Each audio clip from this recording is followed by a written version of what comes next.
Hi, everybody. I'm Mariette DiCristina, the Dean of the Boston University College of Communication. I'm also an alum of COM and a parent of a recent BU grad. I'm really excited to welcome you today to this afternoon's COM Talks event, Inclusive Marketing, How to Get It Right. In a 2021 McKinsey report on brand authenticity, about 76% of millennials and Gen Xers said they were more likely to purchase products from an inclusive brand that genuinely promoted diversity.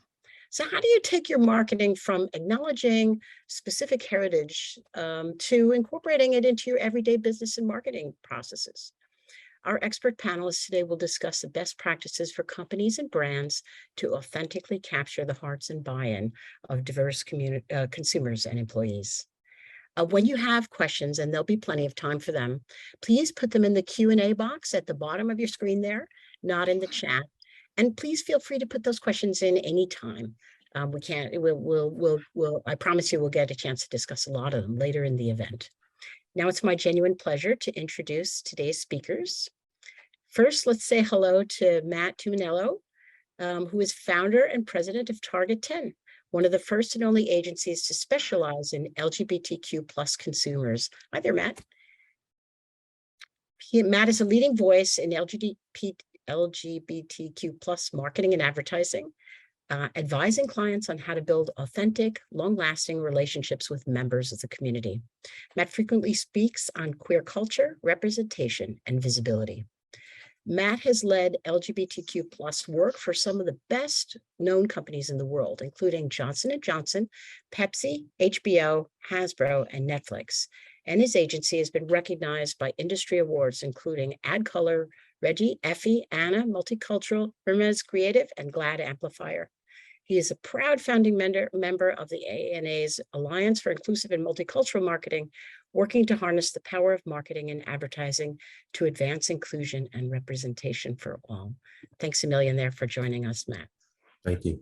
Now let's say hello to Sekou White, who is a marketing professional with 20 years of experience in the technology, entertainment, and digital media industries. He's currently the VP and head of developer marketing at Turing, a unicorn startup disrupting the developer staffing industry with technology powered by AI. Here he leads a team of 15 marketers responsible for advertising, PR, events, digital strategy, and developer outreach. And prior to Turing, Sekou has held positions at IBM, Facebook, Microsoft, Activision, Blizzard, and CBS. He has a bachelor's in economics from Boston University and an MBA from NYU Stern. Awesome to have you here, Sekou. Thanks so much. Pleasure. Thank you so much.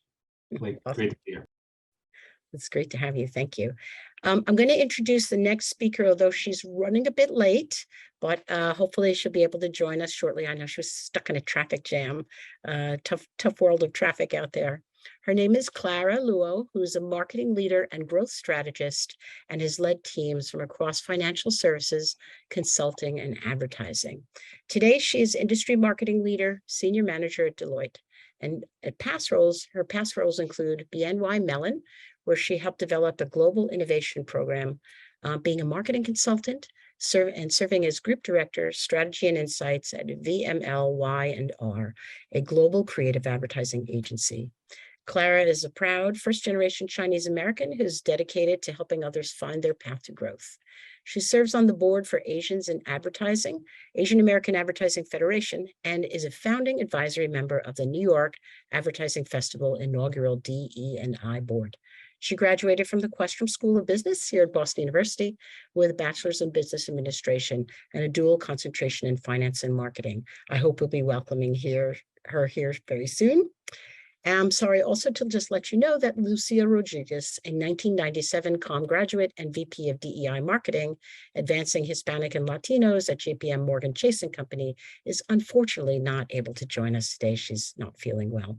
Oh, Clara, I see you're here. Maybe you caught the tail end of it. I just introduced you and read your bio. Welcome, welcome. I'm so glad you could join. Thank you. So sorry for being late. No, traffic is tough. I'm so glad you're here and welcome. And last, certainly not least, I'm delighted to introduce our moderator, after which I'll turn over the virtual mic. Her name is Cass Cruz, and she is a seasoned marketer who graduated from COM in 2008 and is now brand strategy lead at Bose Corporation. She has experience on the agency side and the brand side, and has worked across diverse categories such as consumer electronics, consumer product goods, higher education, and much more. Her current role at brand strategy lead at Bose Corporation, where Cass is transforming this legacy audio brand. Cass is an unwavering equity warrior, challenging the status quo to create more equitable and inclusive environments. She credits her tenacity to her Haitian heritage and the resilience of her parents who immigrated to the US in the 1980s. Cass, I'm delighted to have you here as our moderator. Thanks a million. I'm going to shut my camera off, but I'm going to continue watching, and I just can't wait to learn from these great panelists. Thank you all so much. Thank you, Mariette. All right, thank you, Mariette. Thank you to all the panelists. I'm honored to be here moderating this discussion with such accomplished and passionate marketers and some of my fellow terriers as well. So let's get right into it. The first question is really one to level set us.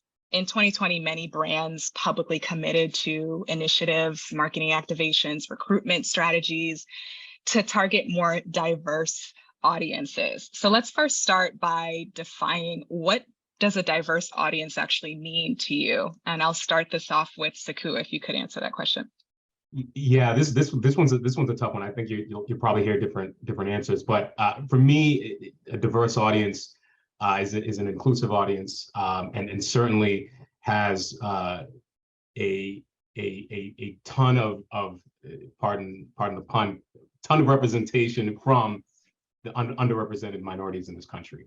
And so you need sort of everyone at the table to truly have something that's inclusive and have and reach towards an inclusive audience. So that's what I think. I think of the underrepresented sort of sub audiences that exist in the United States as a multicultural, diverse audience. Awesome. Clara, how about you? Yeah, I mean, what a question to start our discussion and conversation today.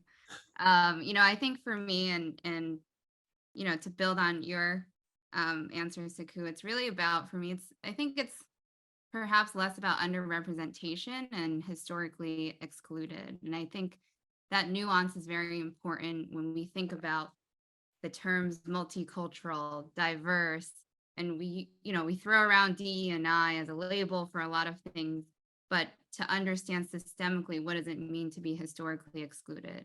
Lack of representation from imagery, from laws to ownership of land and things like that. I think it's really important for us as we have this conversation to start with the history of what it took to get to this point. So I think of building on that, but the idea of being historically excluded and therefore underrepresented in mainstream culture, if you will. Yeah, I think that's such an important nuance for everyone to understand.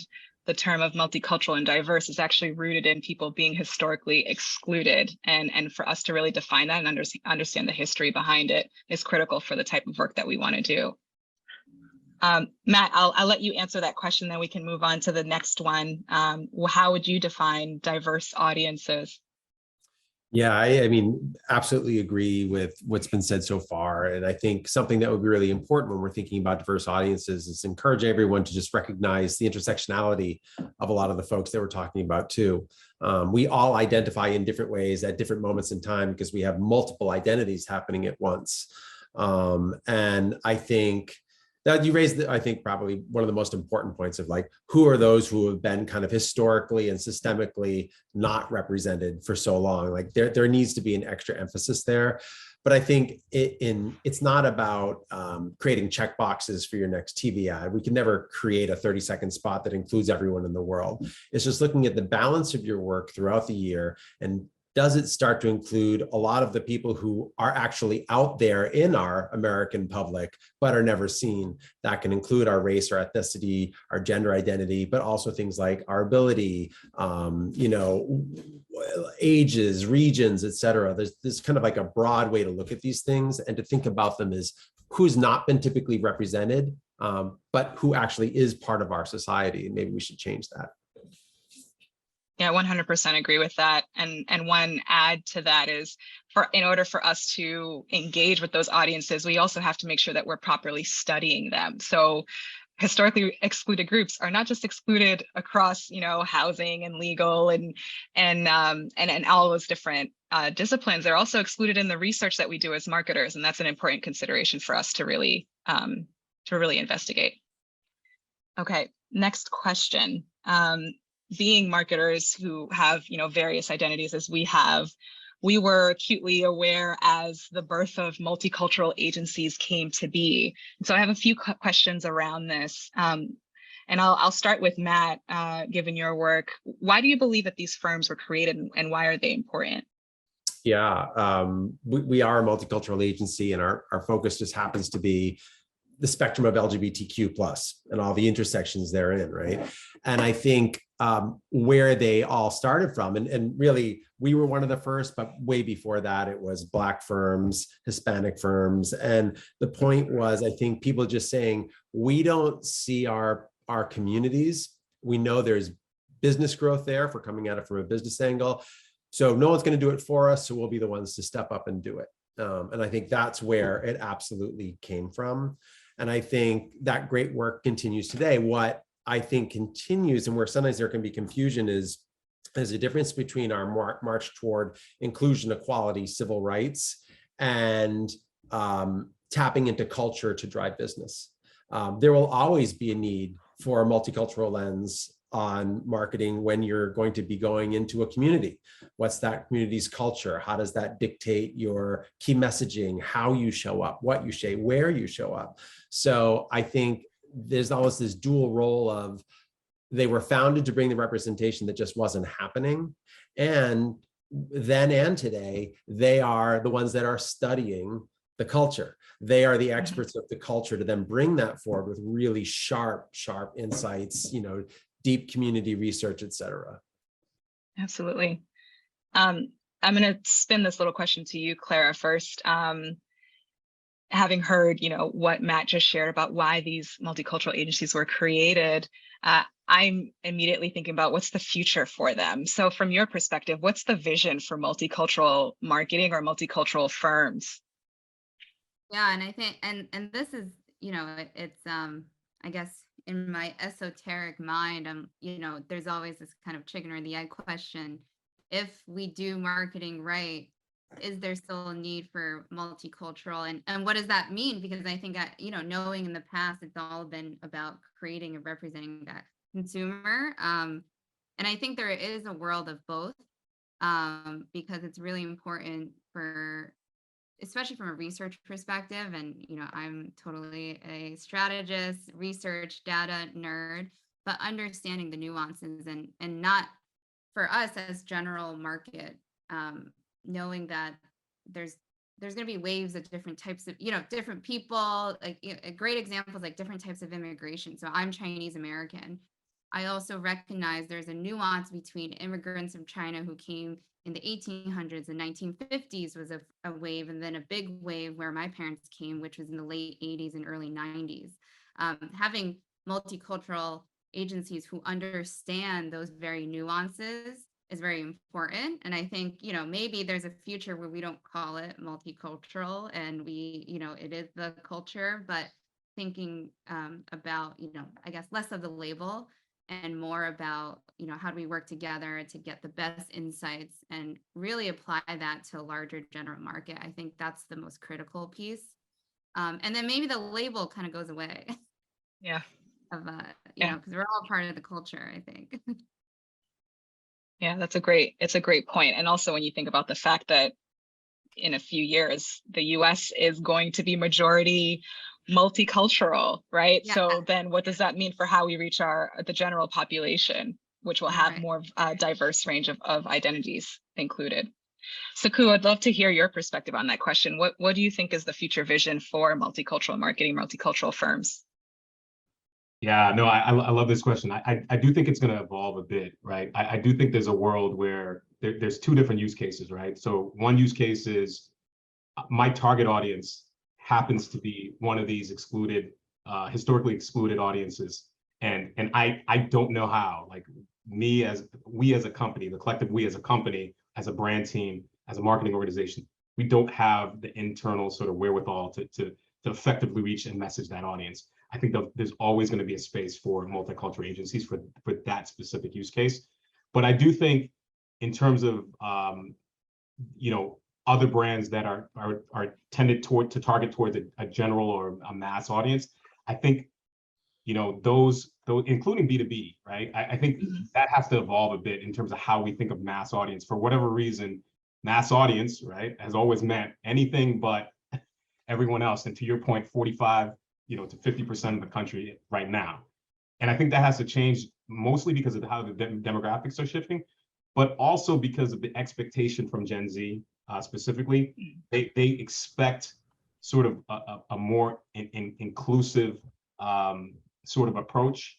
And I think the onus is going to be on brands to figure out how to bring the right people in the room in order to create a bigger tent and create messaging and creative that reach more people instead of being so focused on what we thought a mass audience might have been in the 1960s to 70s. I think what Sekou just said hit it so well of like the uses, right? There's targeted marketing for a business reason and inclusive marketing to look like America. Right. And I think maybe the biggest thing for everyone just to realize is the general market is multicultural. There is no more general market anymore. Right. What are you saying? There's like a white cis straight market over here and then multicultural. It's like, no, the market is multicultural. Yeah. It's like the shift of accountability to represent your consumer is no longer on the shoulders of the old multicultural agency, and it's on the accountability of all of us marketers that sit on the brand side and agency side, right?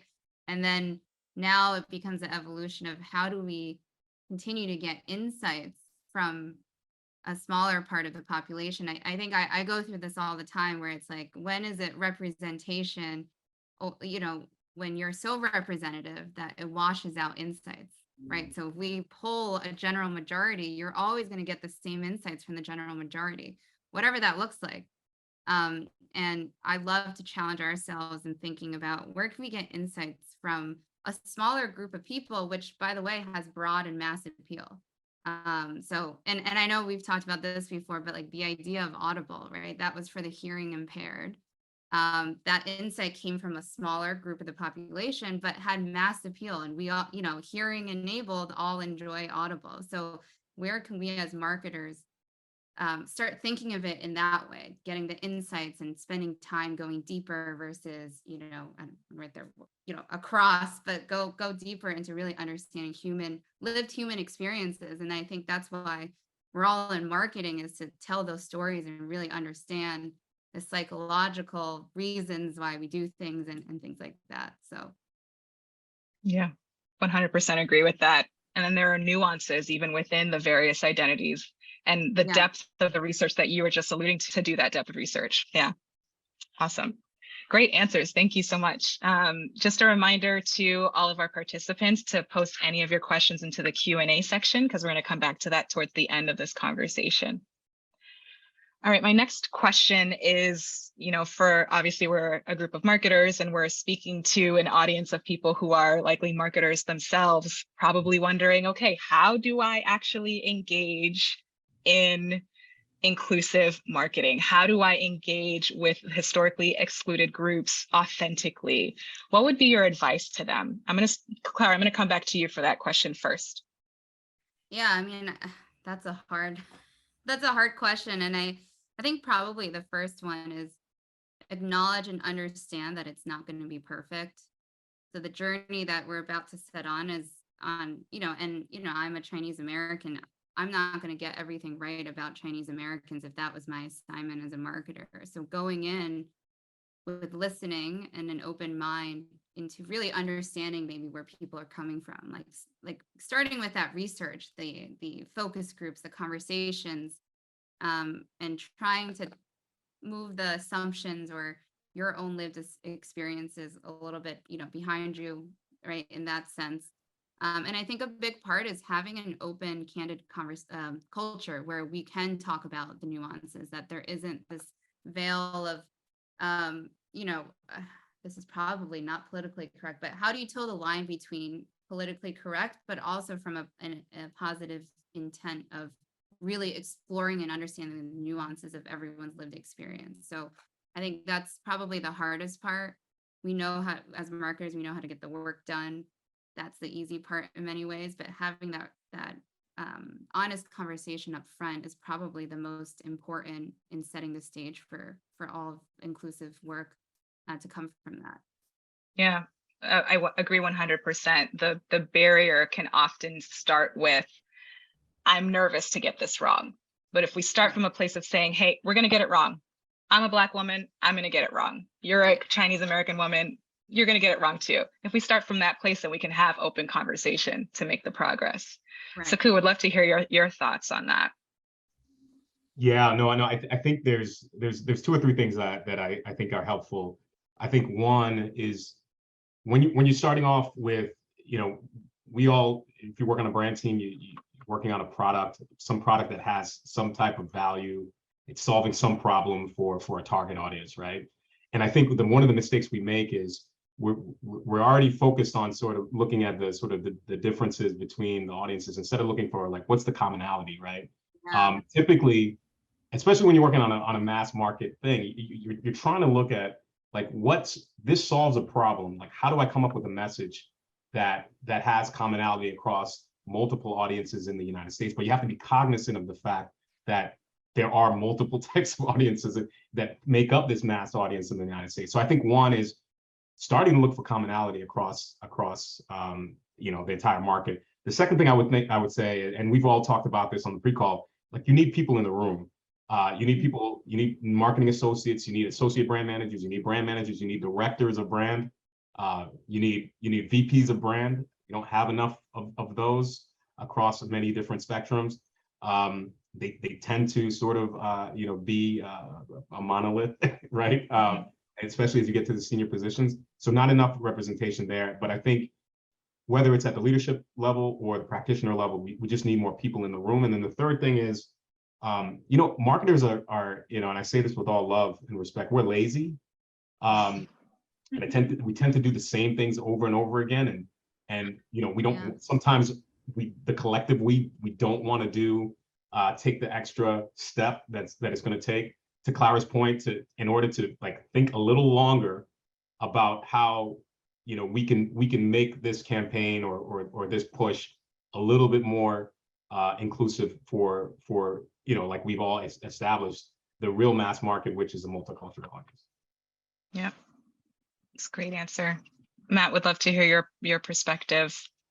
Yeah, I agree with all of that, and I think there's some mental exercises that need to happen for all of us marketers, whether you're from a diverse community, whether you're not. The mental exercises to think beyond your lived experience, which is a very easy trap to fall into, to think that everybody's life is just like your life, and to just think a little bit bigger, think a little bit broader. When you're coming up with a strategy, just ask yourself a few more questions. Like, does this include everyone? Might there be different experiences here that I'm not capturing? I love the idea about the universal insight. And maybe an example is, not all that long ago, the idea of there being 2 women as parents was just, you wouldn't ever see that. But the parenting insight is universal. So telling a parenting story about maybe Huggies diapers, or whatever it might be, or finding a reliable babysitter, that's a universal story that parents care about, but a new audience and a new way of looking at it. Just like stepping out beyond your lived experience. And then the laziness of marketers, unfortunately, we are all a little bit lazy. I think that's correct. And sometimes we overthink what needs to be done. A little extra research doesn't require a $100,000 research project. Sometimes it just requires, like, why don't we just ask 10 people? Why don't we just do a little bit more work? I want to learn a little bit. I've never met a same-sex couple that has kids. I want to learn just a little bit more about that, to crystallize my thinking here, get my team to be a little bit smarter. So it's just putting in the work, do the work, that expression, do the work, just do the work. It's not always that hard. I love that. Yeah, I think it comes down to having that real conversation and asking those questions that you're uncomfortable, having the the courage to ask a question that might be really rudimentary, but knowing how important it is to do that extra, thought process. And I think one thing you guys were both talking about that reminds me is, maybe something provocative is we need to forget about demographics for once and start thinking about it as people. Like forget those, because the moment we start checkboxing on a demographic, like research, whatever it is, we're going to this like formulaic, lazy checklist. I didn't really think about that until you guys brought it up. I'm like, yeah, I don't know if demographics need to be the first thing. It should just be the people. Yeah, and Matt brought up something interesting. I think as marketers, right, a good marketer doesn't necessarily have to be the target audience for the product that they're working on. Right. Yeah, I mean, and I feel that if you're from an historically excluded group, you know this well coming up through your whole career, right? Like none of this stuff is targeted towards you. At least I've felt like that many times in my career. But a good marketer, it shouldn't matter because you're thinking about who is this product going to help, right? And how do I figure out a way to get their attention, and B, like express how this is going to help them, right? Drive awareness and consideration. And what I think and what I would do are tertiary, right? I mean, you do want to bring your lived experiences into your work, but you are not the target audience. I don't know how many times I've had to tell people on my team, you are not the target audience. Think broader. And I wish it's something that every marketer would internalize, because I think it's an important fact. It's an important thing to remember. And once you remember that, you start thinking a little bit more inclusively, right? Just by nature, right? Stop thinking about yourself and your experiences. Yeah, I love this conversation. I think the couple key points that you all brought up that are standing out for me. One is that universal human truth. That's always going to be the truth, right? So how do we leverage that to our advantage as marketers to dig deeper than demographics will allow us to do? And then Matt, you mentioned something around, the level of investment that people often think is required to better understand historically excluded groups. Well, yeah, it would be great to have $500,000 and do a really deep research to understand those groups, but oftentimes we don't have that. But there are other ways through which we can explore those audiences and better understand, again, how that universal human truth applies to them so we can properly represent it. Great discussion. Thank you. All right. So my next question is, what happens when you are the only one in the room and you feel the pressure to represent your group? I'll start with Matt. Been in those shoes a lot. I think I was going to say maybe this is for even some of the folks going into the marketing world soon, but honestly, I think it's for all of us of all ages, is having the courage to be able to say, if appropriate, I don't know. That's not been my lived experience, or I only know my experience. I'm not 100% sure if it's universal. It's okay. It's very unfair, unfortunately, no bad intentions, but sometimes the weight of your community is placed on your shoulders. And that's a real unfair burden. No one can really answer that question. You can give some ideas, some suggestions, but have the courage to say that's something we might not know. And perhaps we ask for some extra help. And one of those, when you talked about the cost of research and stuff, a super easy place to start is many companies these days have business resource groups. And those are communities within companies. It might be the Black resource group or the Hispanic or the queer. That's a group of employees who are hand raising saying, I can bring insights about my community to the benefit of my company if you want to come ask us. There's 30 of us here, or 100 of us here, or 1,000. That can be a good place to get some of that knowledge, but just having the courage to be able to say, I might not know that if in fact you don't. Yeah, that's a great point. Clara, would love to hear your thoughts there. Yeah, I mean, I love that, Matt. Just to build on that, I think I completely agree. And I think for me, there's been times I've been in that position, and sometimes, I have an internal dialogue in my head, like, is today the day I show up as the Chinese Clara, or do I show up today as the American Clara? And, a lot of that's the diaspora between, just the in-betweenness of being both look Chinese, not what we stereotypically think of as American. And I think to your point, Matt, just being open and having that disclaimer, this is the story of me as someone who had a very specific experience, but I can't represent, and I know we talked about this in our pre-call, like I can't represent the continent of Asia. So it's just not going to happen. There's multiple languages. We all look different. We kind of have different cultures. But being able to share and that using that as more of a education, and I think seeing it more as a position of power than it is as a position of being tokenized, if that makes sense. So I think it was recently in the last few years through a lot of the work with the Asian American community is thinking through about how I can use this lived experience of having different, growing up maybe sometimes as other, or having that in-betweenness as my superpower to make me a better marketer. And it builds on what you were saying, Sekou, where you use it to think about how it could be in someone else's shoes. So in some ways, that experience of being an other, or perhaps the underrepresented, historically excluded, allows you to actually approach things in a broader conversation. So I think my advice for marketers, especially junior marketers who are starting in this industry, is building on Matt, don't be afraid, but also try to reframe it that you're not the token in this conversation. You'll be the token if you believe that is what it is. But rather, I challenge everyone to reframe it as a position of power, because it means you have an experience that's different than everyone else, and a life story that allows you to see things in a broader, different perspective. And I wish I knew that earlier in my career, that what makes me different is actually what helps me be successful in what I do. I love that. Yeah, spot on. Sekou, is there anything you want to add to this? Yeah, really quickly, I would say, don't allow yourself to be put into that box or corner, right? I think you have to say from an early part of your career is that I'm a marketer first. I might be a Black marketer, I might be a queer marketer, I might be a Chinese marketer, I might be a trans marketer, but I'm a marketer first. And you start there. And in that situation, like Matt said, you absolutely push that off, right? I mean, I think you handle it by saying, it's great to get that perspective. Here are some options on how you can get that perspective. I'm here like you, I'm trying to figure it out. And I think that's one. I think the second thing is there will be times where you do get asked and, there is something crazy, or you don't get asked and it's something crazy and you do notice it. And, it is, unfortunately, that is your duty to kind of stand up, whether you're the youngest person in the room or the oldest person in the room or the only person of color in the room. I mean, it is your duty to stand up, and it's a business imperative. I mean, especially if it's going to impact the business, right?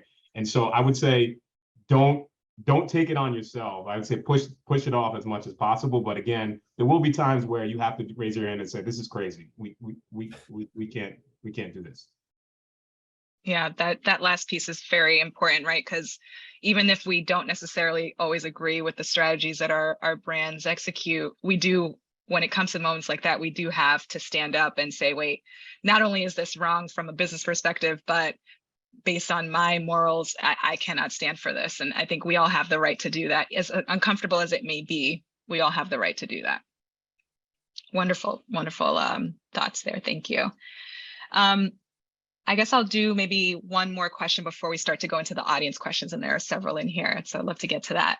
What resources or skills should students, professionals, or companies have to ensure that they're practicing inclusive marketing?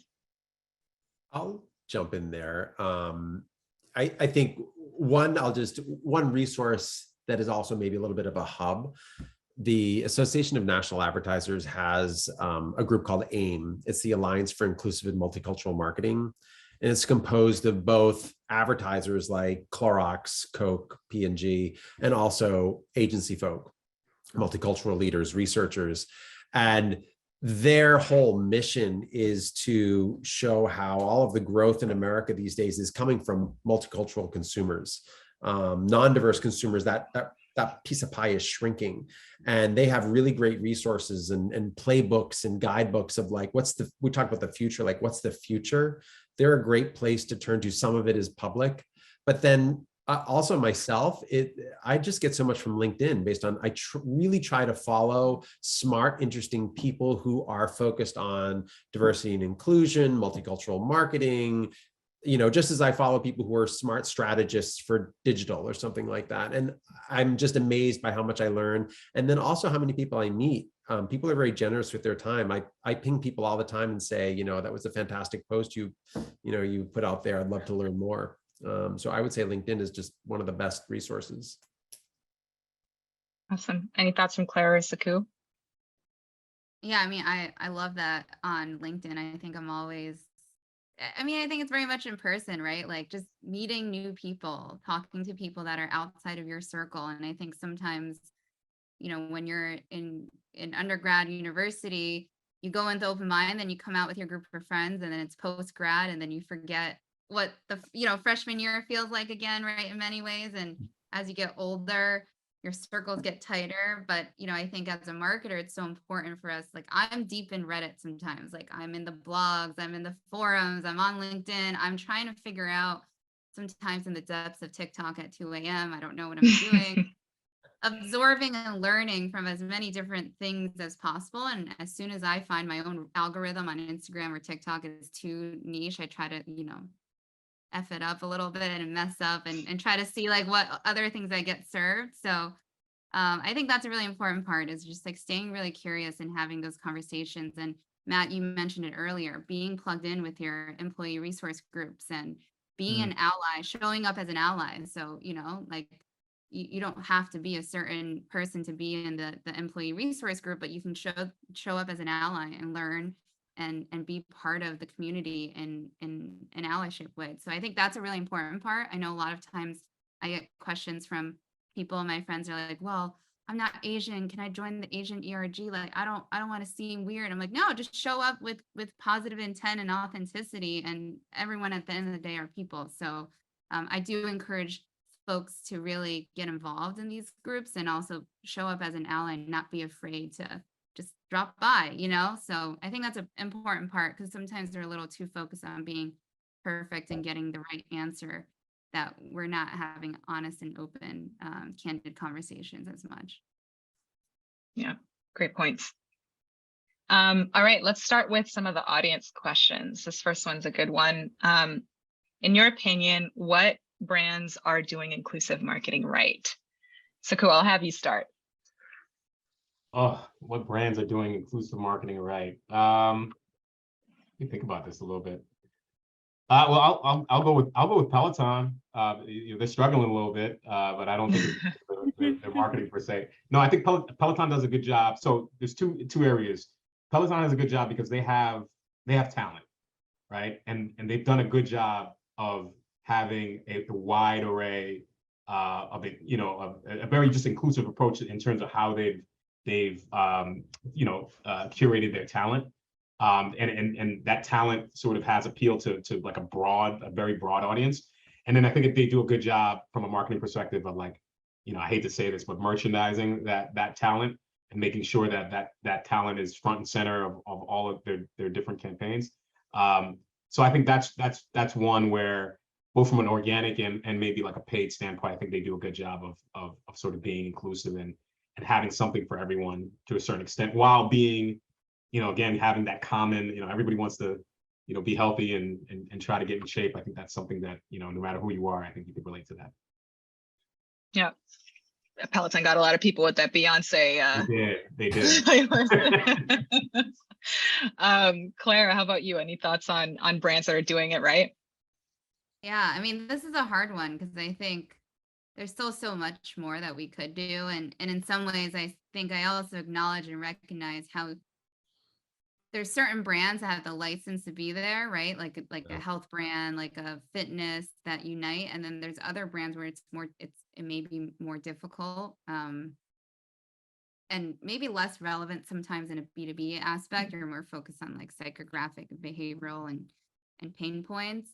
But I do think I love Netflix, but also just biased because I love Bozoma St. John as a marketer. But I think the content that Netflix has continued to create and the cultural moments that they bring into the work that they do, whether it is the production of shows and etc., but also building on your point, Sekou, the content creators that come in. So having the right partnerships I think they've been very successful in having the partners and the creators being a very important part of their marketing strategy.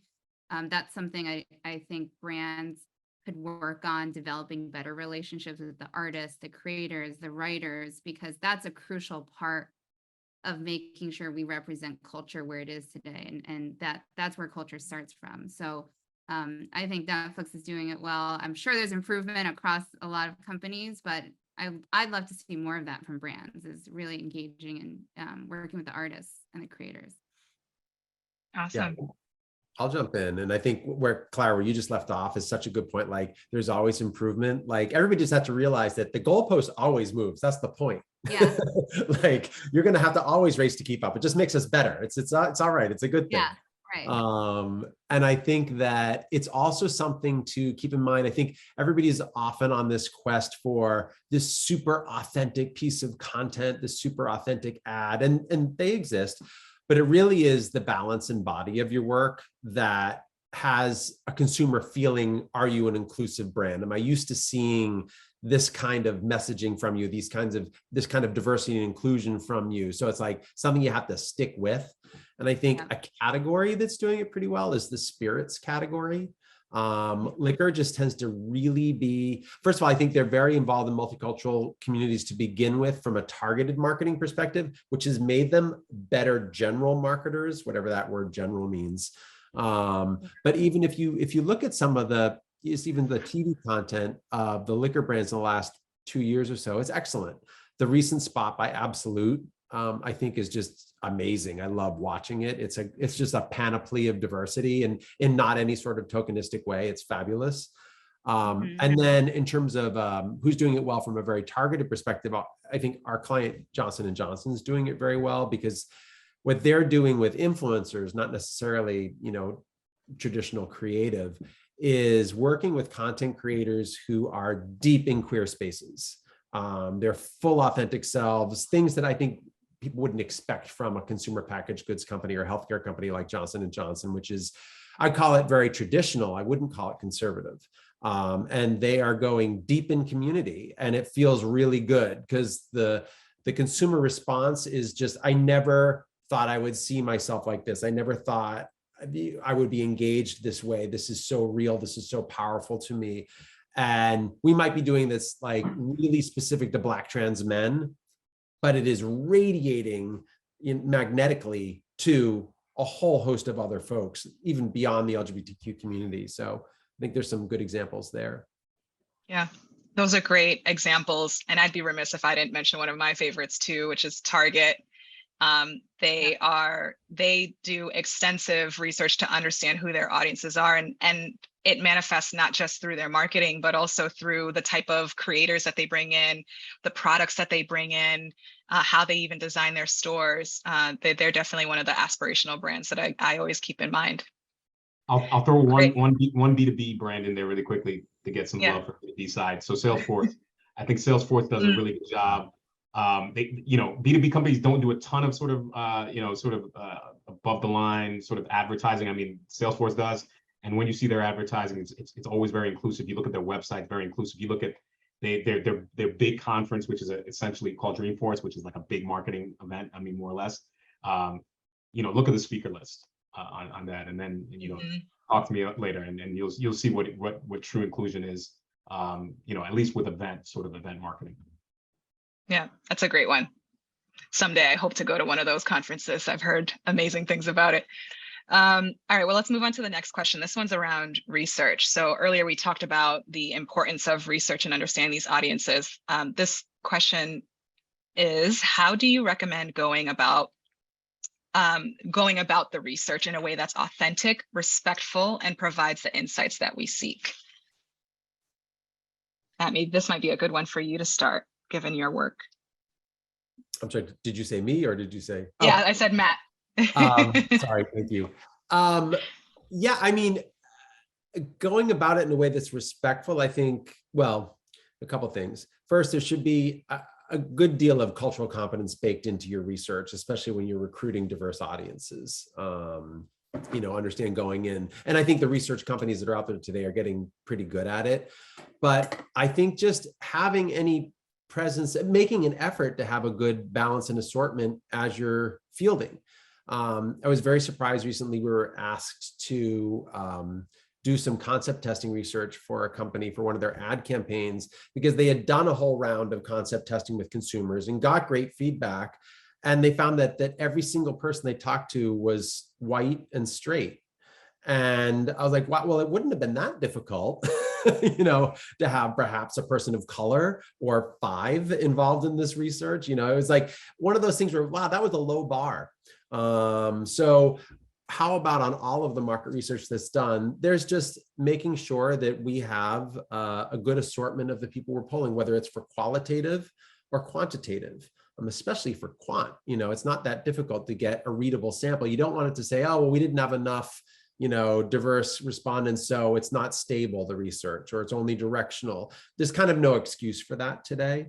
And then also, I think in any sort of, a lot of brands will do kind of brand health trackers. How are we doing compared to our competitors? What's the purchase intent?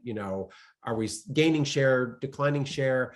Those ongoing things should just have a diverse sample. That's really important, because how else will hey, we're seeing something happening in the Hispanic market. We really started trending upwards over there where we're flat against everybody else. Something magical is happening over here. If you don't have a diverse sample, you'd never know that.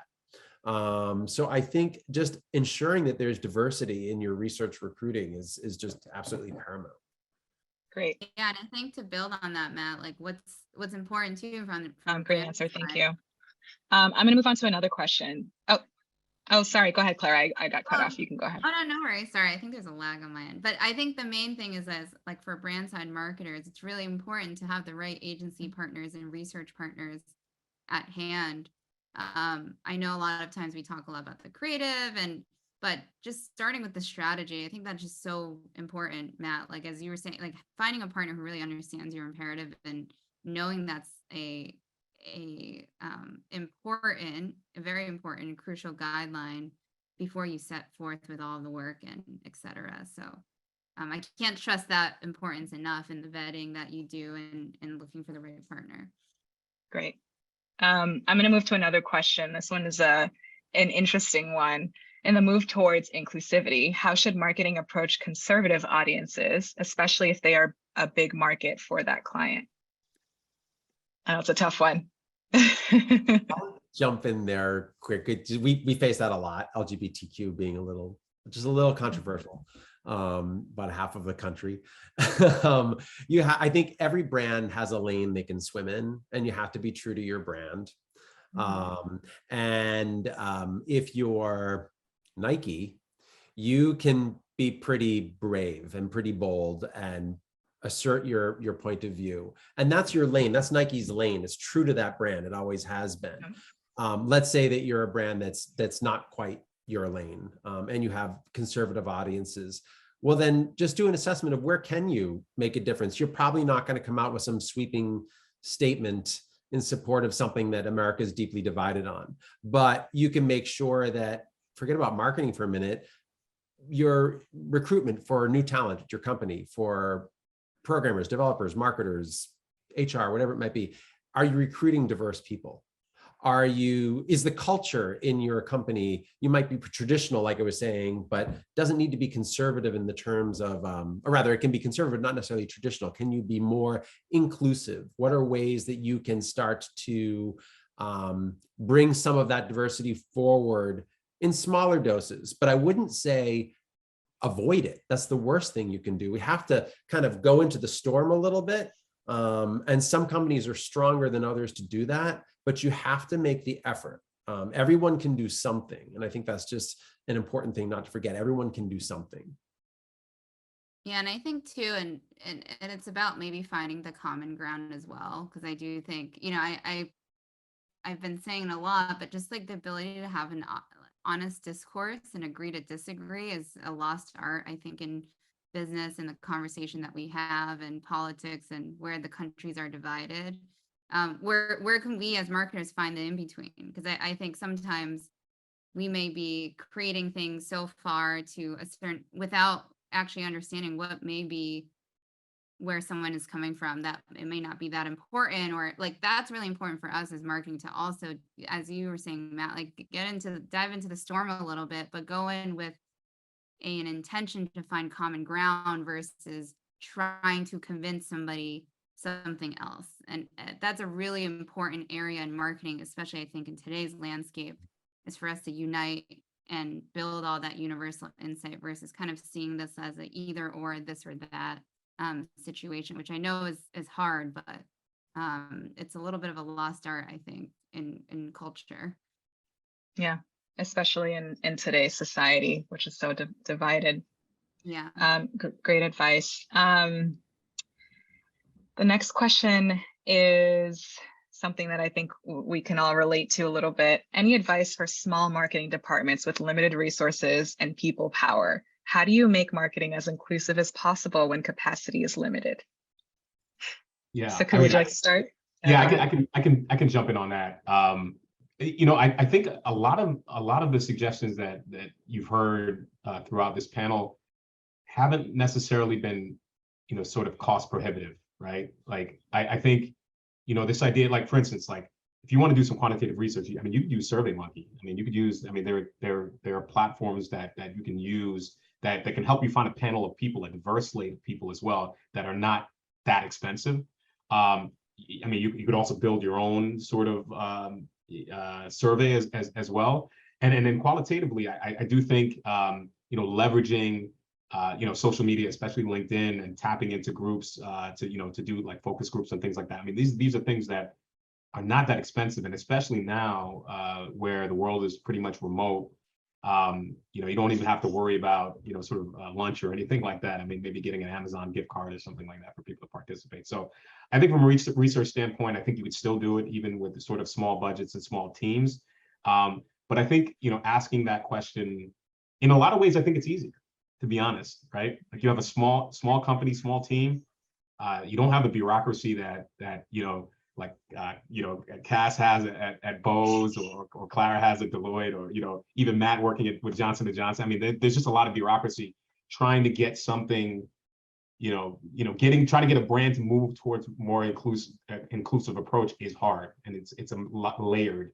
And I think at a smaller company, the advantage you maybe have less resources, but less people that can kind of convince that this is the right way to go. So I would say use that to your advantage. Have a communication, have those hard conversations, and then like I said, I think things like research are still things you can do.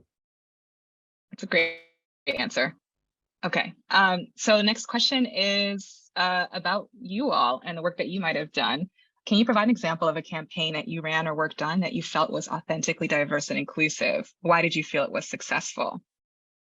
Clara, you want to start? I'm trying to think. I mean, I think just for one of the first campaigns that I worked on when I was a junior account person is for a loyalty program for Bank of America.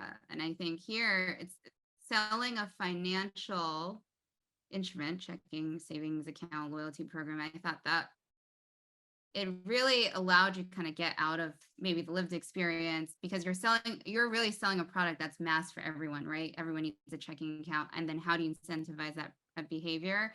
And that was my first exposure and really understanding how important it is to get the strategy right. And there was a lot of focus groups, a lot of conversations, and also thinking about, because we get so stuck on like demographics, but a lot of the work we did for B of A was actually on life stages, psychographics. How do you move between income levels? That I thought was maybe the final output wasn't the most, I don't know if it was as inclusive as it would be in 2022 standards, but the strategy and the input of how we communicate that was built on what does it mean to be mass affluent in the US? So I think a lot of that was probably one of the most inclusive work we've done, because we represented so many different people that wasn't out of, a lot of conversation now is like, okay, people of color, are you there? LGBTQ, check. But actually like financial equity is also really important. And that's an area of, I guess, inclusion that I was most proud of to be part of from a strategy standpoint. So that was a while ago, but I think having that mindset of being agnostic across demographics is really important. Great answer. Matt, how about you? Most of our work is targeted, so it's kind of authentic by default, but one that also one that's going back a little bit, but I'm very proud of it, is working on the Tylenol campaign, How We Family. And what they did was, this was, and just for context from a LGBTQ perspective, this was before marriage equality was passed at the ruled at the Supreme Court. But back in like 2014, 2015, the brand started looking at these, like you were saying, Clara, like these common universal insights of what makes a family. And it was just coming to this point about, it's not how you love, or rather it's not who you love, but how, and bringing that love forward. And it was one of the multicultural marketing really hadn't hit its zenith yet, like it has in the last couple of years. And we had, adoptive families, chosen families, same-sex parents with children, multi-generational, intergenerational families, et cetera, interracial families, and really kind of putting a stake in the ground of just recognizing like that America today looks like this. It doesn't look like old Norman Rockwell. And we even got Norman Rockwell's grandmother involved, and we got artists to reimagine what would some of those famous Norman Rockwell paintings look like with some of today's families.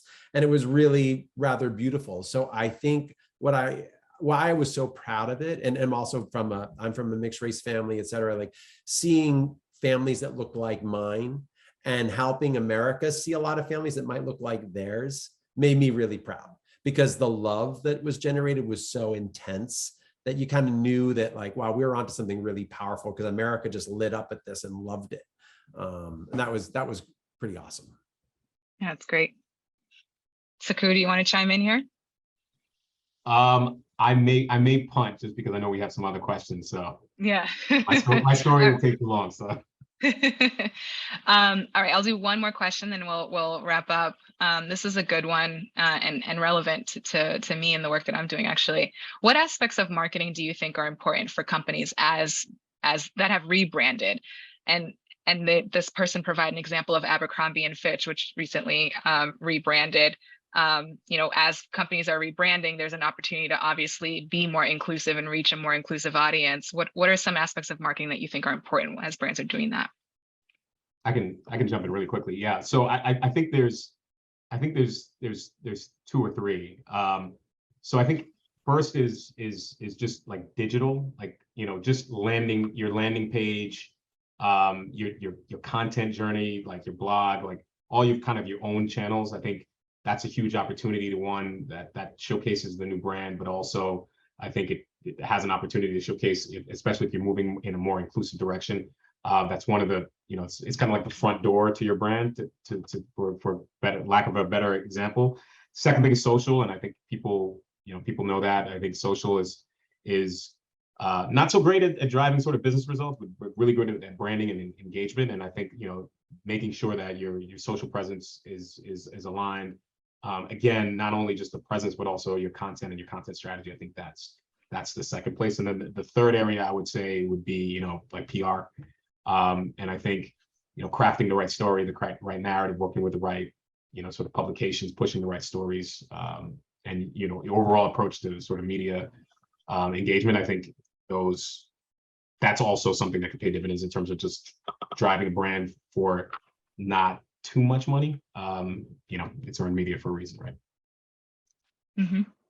I love that. I mean, I think another part too is like influencers getting, and I think a lot of times we think influencers just for the B2C community, but having the, in the rebrand, the right alignment with B2B or B2C influencers in the space can do, amazing lift for your brand as well. So instead of letting yourself tell that story, let someone else tell that story. So, highlighting customer stories and working that through, influencers, I think could be also a good ad. Awesome. All right. Well, we're just about at time. I want to take a moment to thank the panelists for this, and thank you again to the BU College of Communication, as well as the whole staff who pulled this together. This was a great conversation. I feel like we could have kept going. One thing I do want to plug is that the next COM talk is September 28th at 3 p.m. and it's called How Should the Media Cover Gun Violence? This will be posted on the COM events page, so you can find the link there to register. Thank you again to our panelists, Matt, Sekou, Clara. This is a great conversation. Appreciate it. Thank you, Cass, for being an amazing moderator. It was an honor. Thanks, guys. Thanks, Boston University. It's great. Thanks all. Bye, everyone.